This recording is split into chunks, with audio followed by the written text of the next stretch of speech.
Speaker Sahab, I take the opportunity to speak on the demands for the grant for Energy Department. Speaker Sahab, आपका शुक्रिया, आपने मुझे वक्त दिया. Speaker Sahab, the installed power capacity at the time of formation of state of Telangana was 7,778 megawatts, जबकि आज ये बढ़कर 16,245 मेगावाट्स हो चुकी है.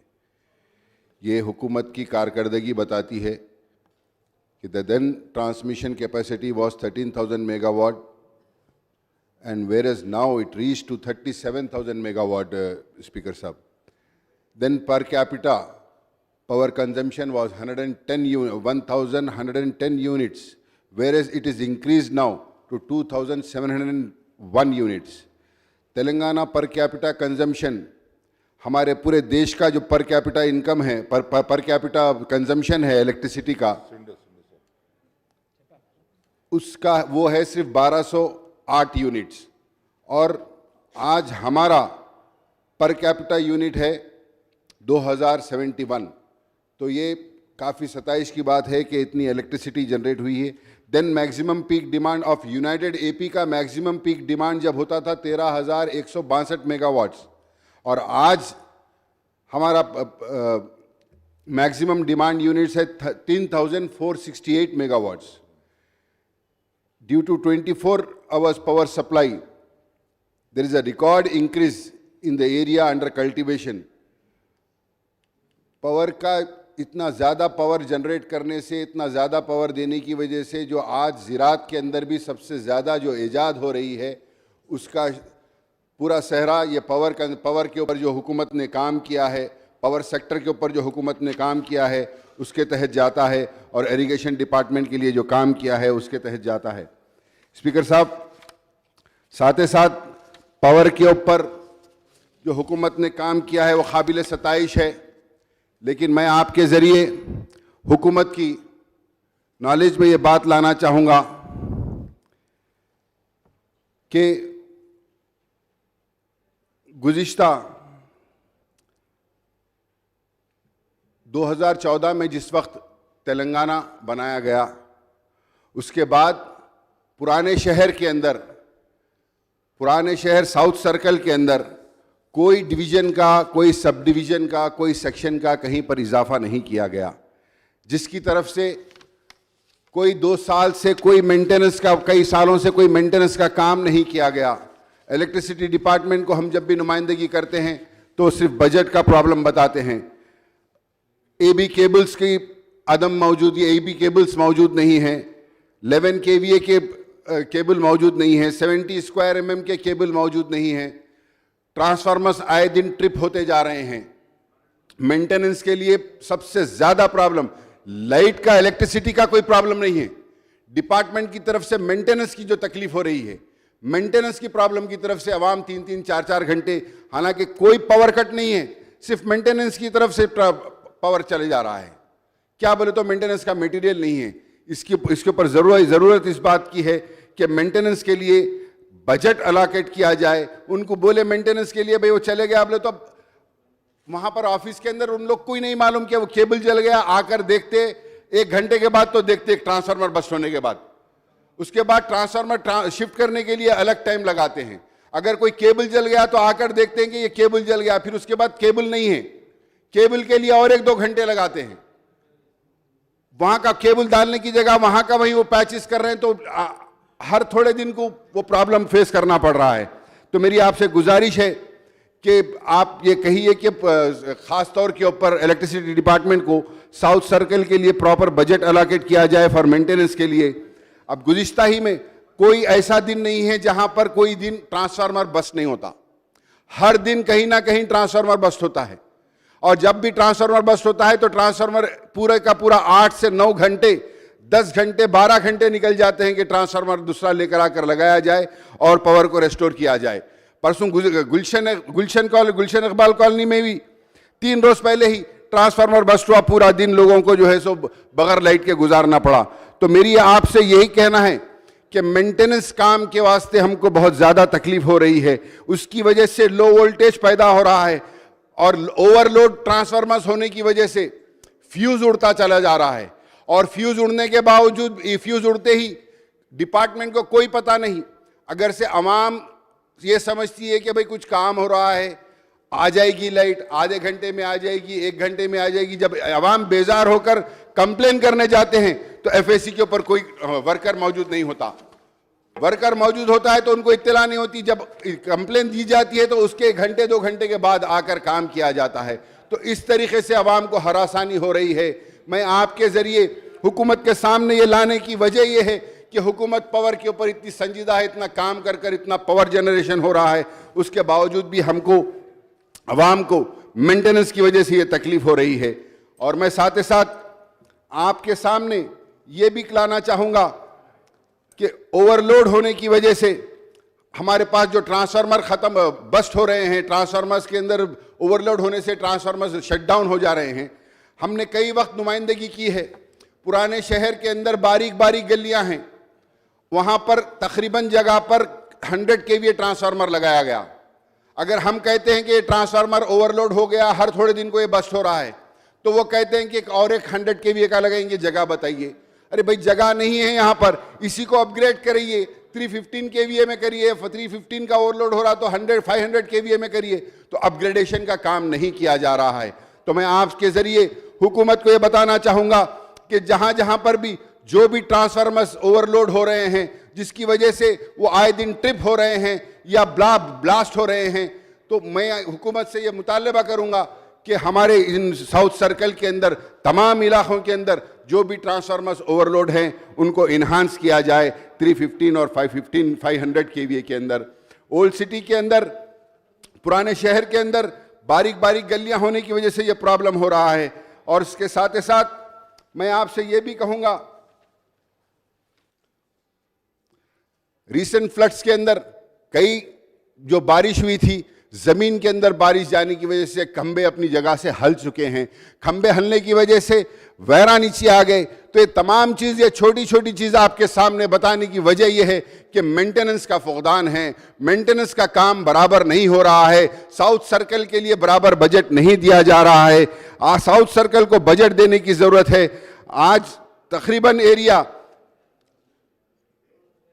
पावर डिस्टर्बेंस की वजह से, ये ट्रांसफार्मर्स के ओवरलोड की वजह से परेशान हो रहा है। आज सबस्टेशंस की ज़रूरत है। मैं आपको एक छोटी बात बताता चलूं कि डबिलपुरा के अंदर बीबी का अलावा और दूसरे इलाकों के अंदर जो करंट आता है वो करंट आता है मलकपेट सबस्टेशन से। हमने एक प्रपोजल दिया नए सबस्टेशन का, डबिलपुरे के ऊपर टीबी हॉस्पिटल में हेल्थ डिपार्टमेंट से ज़मीन भी अलाकेट की गई। तो वहाँ पर वो सबस्टेशन अगर से तामीर होगा तो एक मलकपेट की आवाम को वहाँ का सबस्टेशन के ऊपर लोड कम होगा, वहाँ पर राहत मिलेगी। और याखुदपुरे के और डबिलपुरे की आवाम को जो आए दिन ये जो करंट का प्रॉब्लम हो रहा है, उनको उससे भी उनको राहत मिलेगी। तो वो फाइल चीफ मिनिस्टर साहब के पास है। मैं आपके ज़रिए गुजारिश करूँगा कि वो फाइल को जल्द से जल्द क्लियर किया जाए। कारवान के अंदर, महबूब कॉलोनी के अंदर 33/11 kVA सबस्टेशन के लिए नुमाइंदगी की गई। वहाँ भी बरखी का ओवरलोड का प्रॉब्लम है। उस सबस्टेशन का काम भी जल्दी से स्टार्ट किया जाए। गोलकुंडा मोती दरवाजे के पास भी यही सबस्टेशन की ज़रूरत है। तो वहाँ पर भी सबस्टेशन के लिए हम तमाम डिपार्टमेंटों को फिर कर कोशिश कर नुमाइंदगी कर ज़मीन अलाट करा रहे हैं। ज़मीन अलाट करने के लिए भी कोशिश कर रहे हैं, ज़मीन की निशानदेही कर रहे हैं। तो उसके लिए सिर्फ सबस्टेशन के लिए पहले तो इलेक्ट्रिसिटी डिपार्टमेंट कहा करता था कि ज़मीन नहीं है, ज़मीन नहीं है। आज हुकूमत भी ज़मीन देने को तैयार है और तमाम कोई भी डिपार्टमेंट को स्टैंडिंग इंस्ट्रक्शंस है कि जहाँ कहीं भी सबस्टेशन के लिए ज़रूरत है, वो ज़मीन अगर से कोई भी डिपार्टमेंट की हो, वो डिपार्टमेंट इलेक्ट्रिसिटी डिपार्टमेंट को दे रहा है, लेकिन वो लोग काम के अंदर ताख़ीर कर रहे हैं। मैं आपके ज़रिए हुकूमत से ये गुजारिश करूँगा कि वो इस तमाम सबस्टेशनों के लिए जल्द से जल्द इसका काम स्टार्ट करे ताकि आवाम को राहत हो। बल्लागुड़े के अंदर सबस्टेशन सैंक्शन हुआ, लेकिन बल्लागुड़े के अंदर सबस्टेशन का काम चालू नहीं किया गया। ओवरहेड 11 kVA के लाइनों के लिए अब अंडरग्राउंड केबलिंग करने के लिए हमने कई बार नुमाइंदगी की है। उस नुमाइंदगी के ऊपर भी अभी तक कोई अमलावारी नहीं हुई। चीफ मिनिस्टर साहब ने जब ऑल पार्टी मीटिंग ली थी, जब भी CMD साहब को उनको क्लियर इंस्ट्रक्शन दिए थे कि जहां लोगों के घरों के पास से करीब से या ऊपर से जहां पर भी लाइन जा रही है उसको अंडरग्राउंड करने के लिए पैसे भी दिए गए, लेकिन आज इलेक्ट्रिसिटी डिपार्टमेंट से सिर्फ साउथ सर्कल के अंदर सरफा नहीं किया जा रहा है। आज ज़रूरत इस बात की है कि पेटला बुरुज का सबस्टेशन जो 132/220 केवीए का सबस्टेशन है, जिसकी वजह से बहादुरपुरा असेंबली और चार मीनार असेंबली, ये तमाम असेंबलियों के अंदर राहत हो सकती है, लेकिन कुछ टेक्निकली कुछ पर्सनल लोगों की मदाखलत की वजह से, उनके ऑब्जेक्शनों की वजह से वो काम रुके हुआ है। अगर वो काम कंप्लीट हो जाएगा तो तकरीबन ये पूरे एरिया को बरखी से राहत मिलेगी। मलकपेट के अंदर भी वहाँ पर 220 केवीए सबस्टेशन का काम, मैं हुकूमत का शुक्रिया अदा करता हूँ कि हसदुद्दीन ओवैसी साहब की नुमाइंदगी के ऊपर वहाँ पर काम हो चुका है, काम कंप्लीट है और 2-3 हफ्ते के अंदर इंशाअल्लाह उसका इनाग्रेशन भी होगा। आज तेलंगाना फॉर्मेशन के बाद चार मीनार डिवीज़न के अंदर हमने बारहा नुमाइंदगी की है कि चार मीनार डिवीज़न के अंदर उसको बाइफरकेट कर कर एक फलकनुमा डिवीज़न तामीर किया जाए और एक फलकनुमा डिवीज़न बनाया जाए। आपके मैं हाउस के सामने और हुकूमत के सामने ये बात लाना चाहता हूँ कि चार मीनार डिवीज़न जो है उसके अंदर आप चार मीनार कॉन्स्टेंसी उसी के अंदर आती है, याखुतपुरा कॉन्स्टेंसी उसी के अंदर आती है, बहादुरपुरा कॉन्स्टेंसी उसी के अंदर आती है, चंद्रायन गुट्टा कॉन्स्टेंसी उसी के अंदर आती है, part of Rajendra Nagar constituency उसी के अंदर आती है। तो आप समझिए कि इतने कॉन्स्टेंसियों के अंदर से और एक एक सब डिवीज़न के अंदर एक एक सेक्शन के अंदर 40-40, 50-50 हज़ार कनेक्शंस है।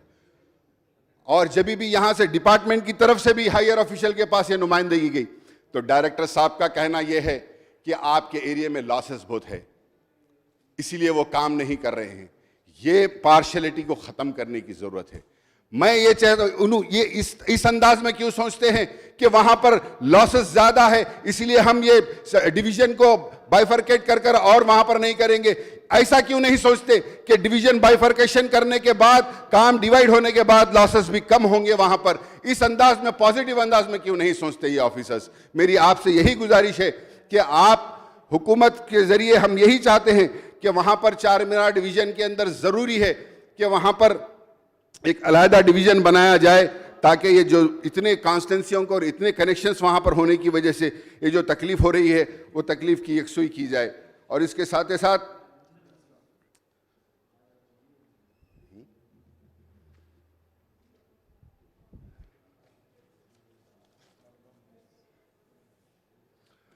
मैं इससे पहले भी चीफ मिनिस्टर साहब ने इसके ऊपर वादा किया था कि लॉकडाउन के अंदर जो इलेक्ट्रिसिटी बिल्स की वजह से जो बाद में लॉकडाउन के बाद जो इलेक्ट्रिक बिल्स 3-3, 4-4 महीने के एकदम लोगों के पास आ रहे हैं तो उससे आवाम को तकलीफ़ हो रही है। तो चीफ मिनिस्टर साहब ने कहा था कि हम इसका ज़रूर कोई हल निकालेंगे, उनको जो तकलीफ़ हो रही है उसको राहत दिलाने के लिए हम ज़रूर कुछ ना कुछ इसका हल निकालेंगे। तो मैं फिर एक बार इस मौके का फ़ायदा उठाते हुए मैं चीफ मिनिस्टर साहब से, हुकूमत से ये गुजारिश करूँगा कि जो आवाम को जो लॉकडाउन के पीरियड के अंदर 3-3, 4-4 महीने के बिल एक साथ आए हैं उसके अंदर किसी किस्म की कुछ राहत उसके अंदर दिलाई जाए ताकि आवाम को जो एकदम जो फाइनेंशियल बर्डन उनके ऊपर पड़ा है उससे उनको राहत मिले। और मैं आपके ज़रिए यही कहूँगा कि रमज़ान भी आ रहा है, मैं KTR साहब से गुजारिश करूँगा कि रमज़ान ये पीर के रोज़ या मंगल के रोज़ हमारे एनर्जी मिनिस्टर साहब के साथ या KTR साहब के साथ इलेक्ट्रिसिटी डिपार्टमेंट के लोगों की एक हमारे MLAs के साथ मीटिंग रखाइए ताकि मंगल और चारशंबे के दिन या पीर मंगल के रोज़ कभी भी आप रखाइए। असेंबली सेशन के बाद होली और जगने की रात भी है वो ख़त्म हो जाती है, तो उसके बाद रखाए तो हमारे क्या क्या मसाइल है, ना सिर्फ खाली मीटिंग नहीं, साथ ही साथ आप क्लियर कट इंस्ट्रक्शंस दीजिए कि पावर के ऊपर हुकूमत ने फार्मर्स को हर सेक्टर को खुश किया है। पावर के ऊपर साउथ सर्कल को भी खुश कर दीजिए। मेंटेनेंस के लिए कुछ बजट कुछ देकर वहाँ के जो भी तकालीफ है उसकी यकसुई करने के लिए हिदायत देकर मेरी आपसे गुजारिश है कि वहाँ पर मीटिंग लगाने के लिए बोलिए ताकि हम हमारे पुराने शहर के MLAs जाकर नुमाइंदगी कर कर हमारे जो जो प्रॉब्लम्स है रख कर उसकी यकसुई कराई जाए। शुक्रिया। గౌరవ సభ్యులు రఘునందన్ రావు గారు. ధన్యవాదాలు అధ్యక్ష. పంచాయతీరాజ్ శాఖ, గ్రామీణాభివృద్ధి శాఖకు సంబంధించి పరిపాలనా సౌలభ్యం కోసం అధ్యక్ష కొత్త మండలాలు, చిన్న మండలాలు, రెవెన్యూ డివిజన్ కార్యాలయాలు కొత్తగా 33 జిల్లాలను ఏర్పాటు చేసుకోవడం జరిగింది అధ్యక్ష.